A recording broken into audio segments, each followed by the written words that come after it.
I think we should do a cup of wine next time. Yeah, anyway, we could.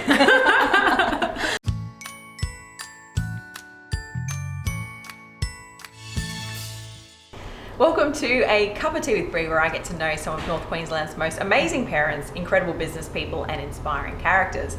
Now today's guest is a leader in agricultural innovation, sustainability and the circular economy. She is the co-founder and managing director of Natural Evolution, a company specialising in green bananas and transforming horticultural produce into shelf-stable functional food. So please welcome Krista Watkins. How are you? I'm so well. Thank you for having me here today. It's so good to have you for a cup of tea. I think we should do a cup of wine next time. Yeah, anyway, we could. But there's a lot of mouthful words that I had to say then about you. There's a lot of big words in there. Yeah, there's big Very words. impressive. Thank you. It's big words to describe big stuff. Yeah. It's been a real journey. I bet. Still a really, really long way to go. Yep.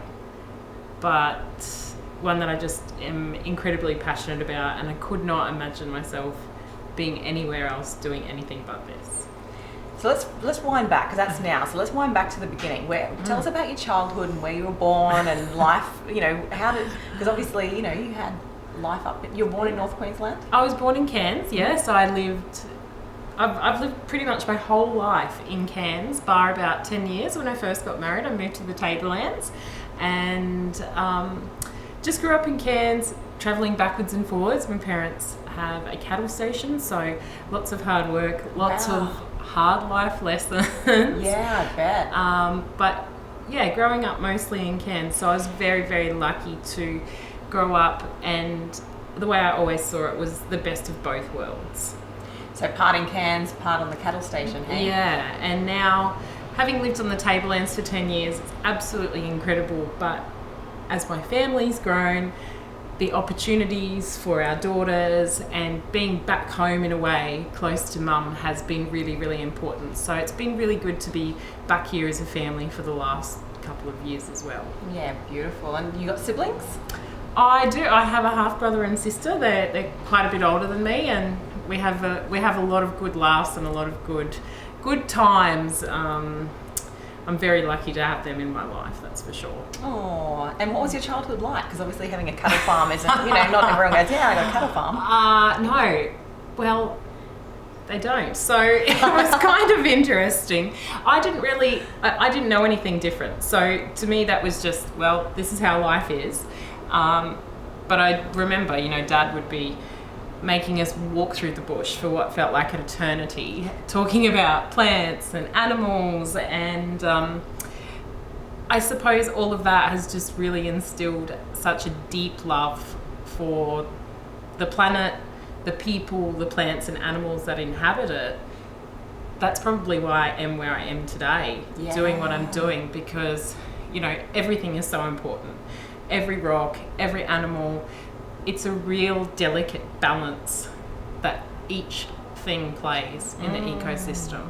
So true. I've got tears talking about it. Yeah. So many beautiful memories. Yeah, sounds like a beautiful childhood. Yeah. So what sort of things did you used to do besides go on really, really long walks in the bush? Oh, dig a lot of holes. Putting up fences, obviously that's very important as a rancher, you need to make sure you've got good fences, but obviously mustering and things like that. Wow. It was determined pretty early on that I wasn't a very good horse rider, so I ended up with Dad said, you've got the brains of the operation, so I'd be the person keeping score of all the cattle that came through the yards and who was going to market and all the rest of it. So very quickly I think he saw, no, this girl's just not cut out for this, but she'd be quite good on the book side of things. Brains side of things. So with that sort of childhood, what did you want to be when you grew up then? Oh, I wanted to be a vet. Wow, so did I. It was just like, I really want to be one, and I went for work experience.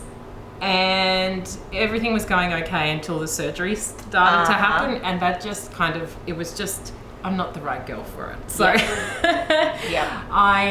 should have gone to the zoo where I did my work experience. It was way more fun. We found like baby mice to frogs and stuff. Yeah, well, I probably could have dealt with that. Yeah, it was yeah. the surgery was too much. And it was always breakfast. like just before lunch and just after lunch. And I'm like, I just don't see Smell this would have got me working out here. really keen for It's just not going to go anywhere. Yeah, no. Okay. Yeah. So then tell me then, what made you get into this industry? Well, I got to the end of high school and my parents were very much that I was going to go to university. They didn't care what I did. It was just really important for them that I went and did something. So I decided I'd study education because it seemed like a great fit. Lots of holidays. Anyway, that's a very interesting story, but I did it. I worked in the system of education for about 12 years, but in the background, there was something I feel far more important coming along, unpeeling, I might say. And it was very appealing to you. It was very appealing to me. So much so I've nearly gone bananas. No. It's too corny now, yeah? I reckon we could keep going, but we'll stop, yes. Well, shortly after I finished and I started working, I met a farmer and he was just the most brilliant, brightest, wonderful man in the world I'd ever seen. And we got married. I moved to live with him on the Tablelands, and it was just every week he'd come home with a very long face, very sad that he'd dumped all of these bananas. And he would always say, there's got to be a better way, you know? I just can't believe we're throwing away all this beautiful produce. Anyway, as history would have it, he accidentally drove over some bananas that had been sitting in the sun, where most people would see waste and, you know, something that just needed to be cleaned up and thrown away. He saw an opportunity. And to him it looked like flour. And I will never forget that Friday night where he raced through the door and said, taste it, you've just got to taste it. It doesn't even taste like bananas. And as a person who is, I'm probably a bit in the closet about this, but I actually don't like the flavour of bananas. So him offering me these bananas and was just white, powdery looking bananas, it could have been anything. No, you know, I'm just not. Anyway, he was very convincing and he was right. It didn't taste like bananas at all. It tasted like a spelt flour. And it was just that vibe in the moment where we went, we can make flour from these things. And I really wish I had Google back in time, because we spent that entire weekend Googling banana flour and there was just nothing commercially out there called banana flour. There was lots of references to eating green bananas, much how we would use a potato in the Western world, like in soups and stews, even porridge. Wow. And lots of references showing that the countries that consumed green bananas like that had much lower rates of things like digestive issues and bowel cancers. And we went, well, there's something going on here. We've just got to explore it. Yep. So that we did. Hand peeling bananas, drying them, and making flour. It was really interesting. It was really, really hard work. And we definitely were not turning any sort of a profit for a very long time, because doing something that's so labour intensive, it's really hard to hit the bottom line. You know, if we'd kept going that way, we would have had a product, like a cooking product, that was $65 a kilo, and no one is going to be doing $65 a kilo.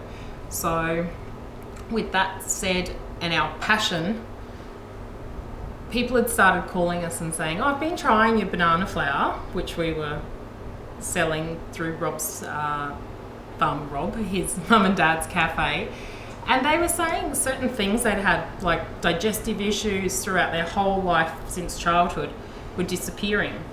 So that kind of got me excited and worried all at the same time. And from there we started working with laboratories to try and find out why would their digestion be improving from consuming this? And it actually came back as a huge scientific breakthrough, not just for us in Little Walkerman on the Atherton Tablelands, but actually for the world. We had accidentally stumbled across the richest source of resistant starch, which is a fermentable fibre.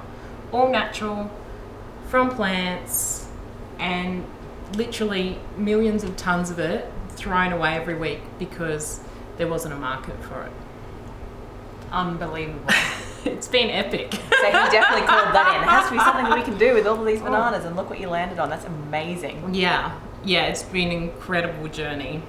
And yes, we still do banana baking flour now, but the majority of our work, we are doing gut supplements. So functional foods here in Oz, but right around the world, both in our brand and just bulk for other customers to buy it, and then they do their own labeling. Yeah. White labeling. That's amazing. So it's been an epic journey, and we're only talking about such a small percentage of impact we're having in the global scheme of things. So certainly our passion is to continue that, because if farmers are growing 100%, there's so much work, love, energy, money put into producing. We should be using 100%, especially when you start thinking that there are so many people who are hungry. Yeah, absolutely. Yeah. There is enough for everyone. There is. And we've got a really good solution to help out with all of that. It's amazing. Yeah, thank you. I'm ready for it. Yeah, you are. So tell me something that most people don't know about you, which, you've obviously just shared some pretty amazing things, but something that most people wouldn't know about I don't like bananas. That was a pretty big moment for me. That's going, huge. Interesting, you have a company based on bananas, but you don't like yellow bananas. Let's make it yellow bananas. Yeah, I don't like yellow bananas. I like green ones. Most people don't know that I grew up on a cattle station. So what about a hidden talent? Oh, a hidden talent. Oh, wow. So good. Well, if I asked my family, they might think I was really good at basketball because I get out there with the girls, but it's pretty easy to impress youngsters, thankfully. I do have a real passion for the outdoors, so anything like cycling, stand-up paddleboarding, just hiking through a mountain just for the fun of it. And you've gone on I a few, absolutely love it. But one of the things that you've done as well is the triathlon. So that's one thing that most of us don't know about you, that you like triathlons. What sort of crazy individual are you? I like to push myself, that. Clearly. I like to put my body into shock every now and then. And every time I've done it, the less I've trained, the better I've actually done. So clearly I do work better under pressure.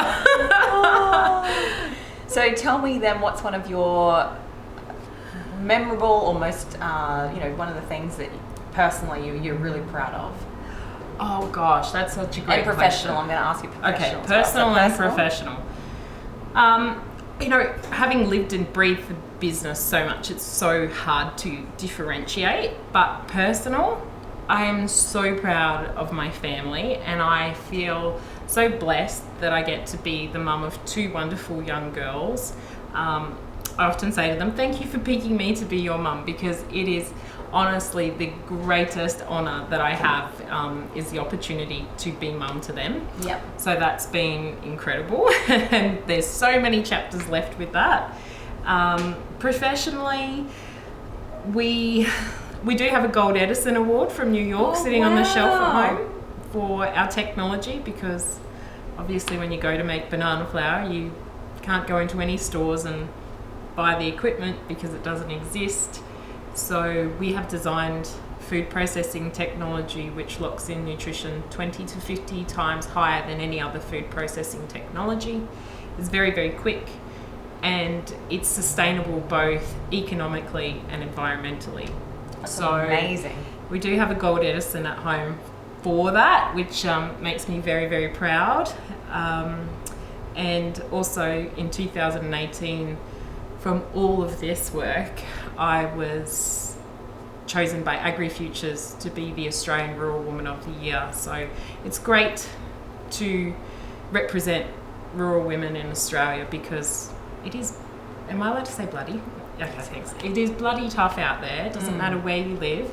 And living rural or remote, it does come with added challenges. So it was a great honour to have that award. And well deserved. Thank you. So if you could have dinner with three people, whether they're past, present, Who would they 3 be people. and why? This is a cracker. Oh boy. You know, I'd bring my grandparents back because, well, I haven't seen them for about 30 years, so it would be lovely to have them back. So they would be my past. And I'd love to have my parents there as well. And obviously my children. It's a real family thing.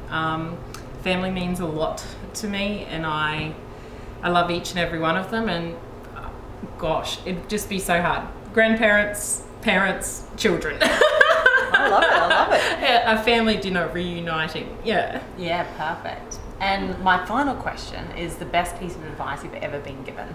Oh gosh, I've had so much advice. Some of it a bit chonky, but some of it so good. I should start trying to write it down. But one that I often share is anything in life that's worth doing, it often isn't easy, because if it was easy, everyone would be doing it. So that's one of my mottos that I live by. Yeah, great advice. Great advice. Well, thank you for having a cup of tea with me today. It's my pleasure. Thank you for having me. I learned so much about you today, and it's so impressive, and I think what you guys are doing is incredible. So where can people find more information? naturalevolutions.com. Yeah, absolutely. You can find us online, Natural Evolution Foods. We will pop up everywhere. Yeah, they'll track you down. All you have to do is Google it once or even say it, and then it's all in your phone every time. We probably are like that. Yeah. Well, thank you for having a cup of tea with me today. Thank you so much. And remember, if you'd like to see more of our episodes, and make sure you subscribe to our channel, hit the notification bell so you never miss a new episode of A Cup of Tea with Bree. We'll see you next time.